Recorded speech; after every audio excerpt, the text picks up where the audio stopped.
I used to wonder what it would feel like to finally be seen. Not celebrated. Not praised.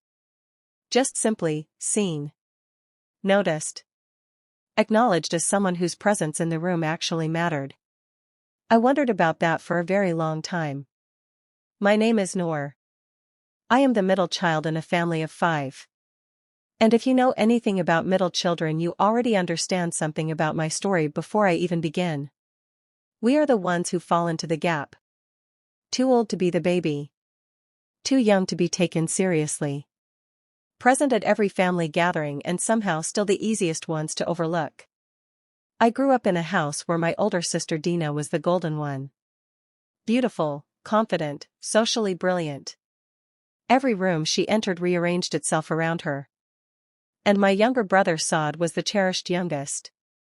The one my parents worried about, protected, celebrated for the smallest things.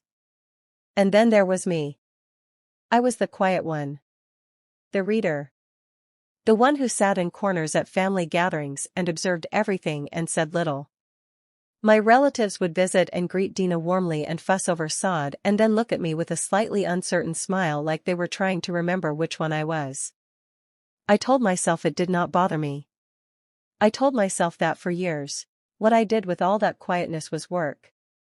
While Dina was being admired and Saad was being protected, I was in my room building something. I read everything I could find. I wrote. I studied with a focus that came not from discipline but from a deep and private hunger to become someone that could not be ignored. Not for their approval. I had stopped reaching for that somewhere around age 14. For myself. For the version of me that deserved to take up space in the world even if nobody in my own home had taught me that I was allowed to. By the time I was 26, I had been working quietly in my field for 4 years. I had submitted work to competitions and publications and opportunities that my family did not know about because I had learned early that sharing your dreams in a house where you are invisible only gives people something new to overlook. I had one application I had been preparing for 18 months. A prestigious National Writing Fellowship. The kind of opportunity that did not come twice. The kind that could change the entire direction of a person's life. I submitted it on a Tuesday morning in March and told no one. Then I waited. But what I did not know while I was waiting was that my family was about to show me exactly who they were in a way I could no longer look away from. That same spring my sister Dina announced her engagement. The house transformed overnight. My mother was on the phone constantly. My father smiled more than I had seen in years. Relatives visited in a steady stream bringing sweets and congratulations and long conversations about venues and dates and outfits. I was happy for Dina. Genuinely. She had found someone good and she was glowing in a way that was real. But I also watched something during those weeks that settled into me like a stone. Nobody asked how I was doing. Not once. Not a single person in that house turned to me during those weeks of celebration and said, "And what about you, Noor? How is your life going? What are you working on? Are you okay?" I was furniture. Present and functional and completely unremarkable. One evening my aunt visited and sat in our living room and went around the room commenting on each person. She praised Dina's engagement. She asked about Saad's university applications. Then she looked at me and said, "Noor, you have gotten so quiet. You should smile more. Boys notice girls who smile." Everyone laughed softly. I excused myself and went to my room and sat on the edge of my bed and breathed slowly until the tightness in my chest loosened enough to function. 2 weeks after my aunt's visit, a letter arrived. A physical letter in an envelope with the fellowship organization's name printed in the top left corner. It arrived on a Saturday morning when the house was full of people planning details of Dina's engagement party. I picked it up from the front step myself. I stood in the hallway holding it. Around me my mother was on the phone. Dina was laughing with 2 cousins in the living room. Saad was watching television. Nobody noticed me standing there. I went to my room and I closed the door and I opened the letter alone. I had been selected. Out of thousands of applicants across the country, I had been chosen as one of 12 fellows. The letter outlined everything. A stipend. A mentorship program. A publication opportunity with a national platform. My name would be announced publicly in 4 weeks.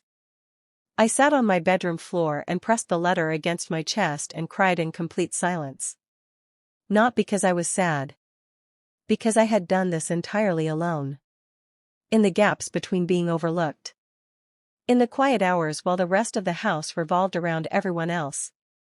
I had built something real and true and completely mine. And for a long moment I did not tell a single person. I wanted to hold it by myself first. This thing that belonged only to me. Until everything changed 4 weeks later when the announcement went public. My name appeared on the fellowship organization's official platform on a Thursday morning. A full profile. My photo. A summary of my work. A quote I had submitted about what writing meant to me. Within an hour my phone began to ring. First it was a colleague from work. Then an old university friend. Then people I had not heard from in years sending messages of congratulations that arrived one after another in a steady warm stream. Then my aunt called. The same aunt who had told me to smile more so boys would notice me. Her voice was different. Bright and eager in a way that felt unfamiliar.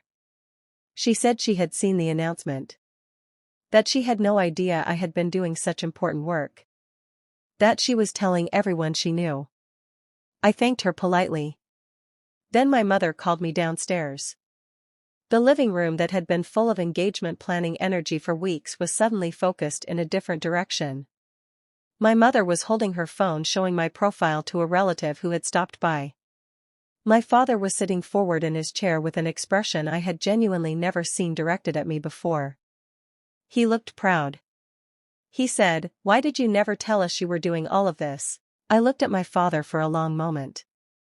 And I said, I did not think anyone would notice. The room went very quiet. My mother looked up from her phone. Dina stopped talking. Even Saad turned from the television. And in that silence I said what I had needed to say for years. Calmly. Without anger. Without drama. Just honestly. I said that I had been working on this for 18 months. That I had been building my career quietly for 4 years. That I had submitted to competitions and won smaller ones and none of it had ever been asked about or acknowledged. That I had stopped sharing because I had learned it would not be received. Nobody argued with me. Because they knew it was true. My mother set down her phone and came and sat beside me and took my hand. She did not say much. But she held my hand for a long time and that said more than most words could have. Here is what that letter taught me. You do not need to announce yourself in rooms that are not ready to hear you. You do not need to perform your worth for people who have not yet learned to look properly. You do not need their attention to build something real. Build anyway. Work in the quiet. Show up for yourself on the days nobody else does. Because the right moment will come. Not as an explosion. As a letter on a Saturday morning that you open alone on your bedroom floor. And when it comes it will not just change how others see you. It will show you how clearly you have always been able to see yourself. That vision, the one you kept alive in the quiet, was the most powerful thing you ever owned.